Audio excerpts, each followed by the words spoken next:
Kalian pasti pernah lewat tol Jagorawi kan? Iya. Jadi sekitar tahun 2014 ada ibu-ibu umurnya sekitar 50 tahun. Kita sebut aja namanya ini tuh Ibu Desi. Jadi Bu Desi ini tuh punya pengalaman mistis di tol Jagorawi. Bu Desi rumahnya tuh di Jakarta. Dia cuma punya satu anak perempuan. Anaknya itu tuh udah nikah dan tinggalnya di Bogor. Jadi Bu Desi karena single parent, setiap minggunya tuh dia selalu nyamperin anak sama cucunya ke Bogor. Kebetulan Bu Desi ini tuh bisa dibilang hitungannya orang berada lah. Jadi Bu Desi juga punya supir untuk kemana-mana. Nah jadi setiap minggunya tuh Bu Desi ke Bogor. Dan biasanya Bu Desi tuh kalau ke rumah Bogor pulang pergi doang. Jadi berangkatnya pagi kayak jam 7-an, terus pulangnya malam sekitar jam 10 sampai 12-an. Di sana tuh Bu Desi seneng banget karena dia ketemu cucunya. Biasanya mereka nonton film bareng cucunya, terus sesekali juga ke mall di Bogor sama anaknya juga. Ya sebenarnya sama aja sih kegiatannya sama kayak nenek dan cucu pada umumnya. Tapi ada satu hari di mana Bu Desi tuh pulang dari Bogor agak gak enak badan. Dan pas pulang dari Bogor sekitar jam 12 malam, pas lewat tol, Bu Desi tuh ngerasa badannya tuh berat banget. Bahkan sekelibet Bu Desi tuh ngeliat kayak ada perempuan nyebrang jalan di tol. Padahal kan gak mungkin banget kan Muhibi di tol bisa nyebrang gitu. Nah yang dilihat Bu Desi ini tuh perempuan nyebrang sambil lari ke bahu jalan terus hilang. Tapi Bu Desi tuh gak mikirin lah. Dia cuma mikir karena dia lagi gak enak badan kali ya. Takutnya dia tuh salah lihat juga. Ini Bu Desi lihat di tol Jagorawi. Iya bener Moy. Oke. Tapi karena Bu Desi penasaran, akhirnya dia nanya lah ke supir yang lagi nyetir. Pak, kamu lihat gak tadi ada yang nyebrang depan mobil kita?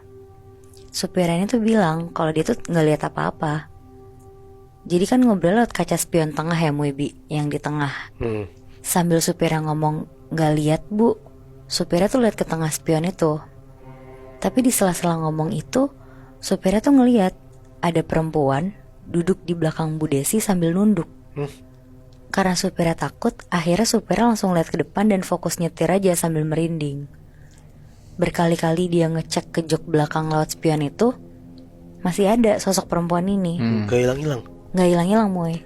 Berarti ini posisinya si sosok cewek itu di belakangnya Bu Desi, bukan di sampingnya ya? Iya di belakangnya. Di bagasi berarti ya?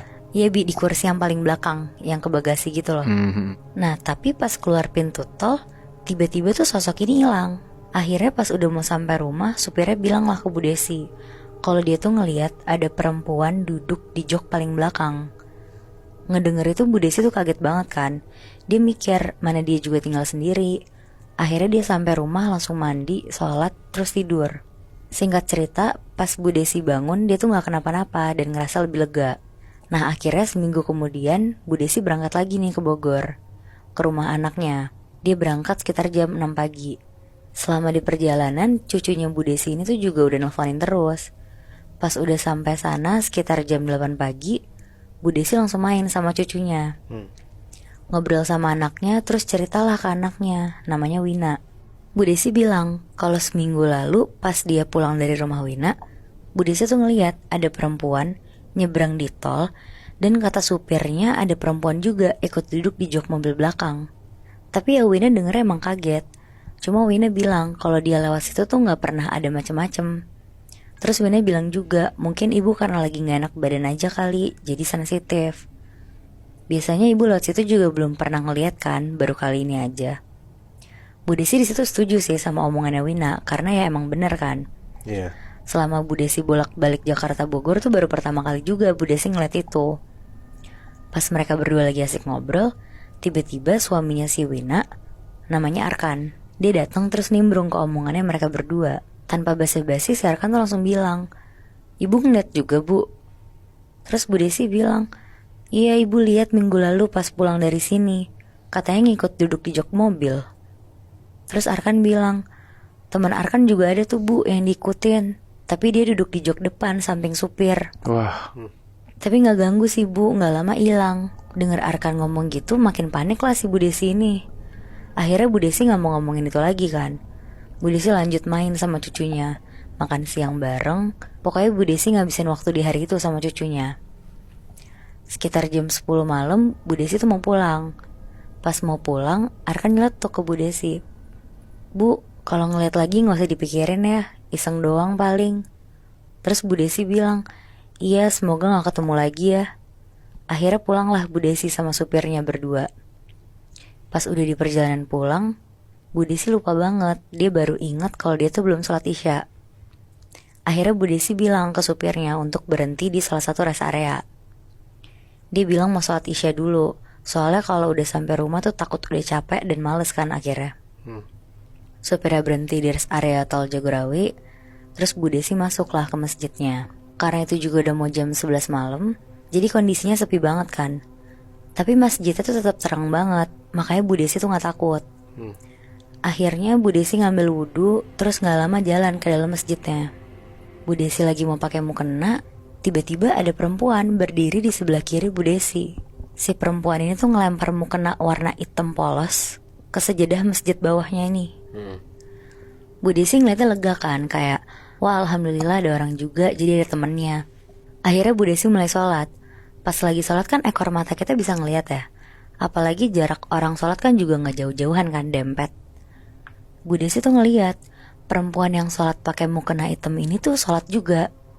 Tapi anehnya kepalanya tuh nengok ke arah Bu Desi. Jadi Allahu Akbar tuh tangannya tetap sholat kayak biasa, cuma mukanya nengok. Anjing, gue bayangin lagi. Bu Desi ngerasa gak enak kan di sini. Dia yakin kalau ini tuh bukan manusia.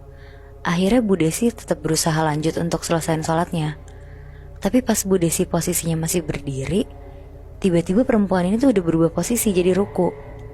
Dengan kepalanya nengok ke atas ke arah muka Bu Desi.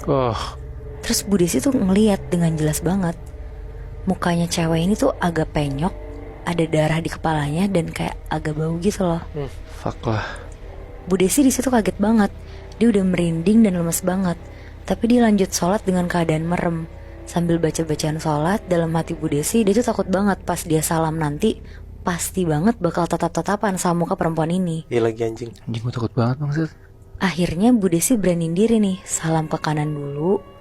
Terus pas salam ke kiri, untungnya Muibi, sosok perempuan itu udah gak ada. Jadi dia tuh hilang. Oke. Bu Desi gak berani untuk doa, langsung cepet-cepet balik ke mobilnya sambil lari-lari.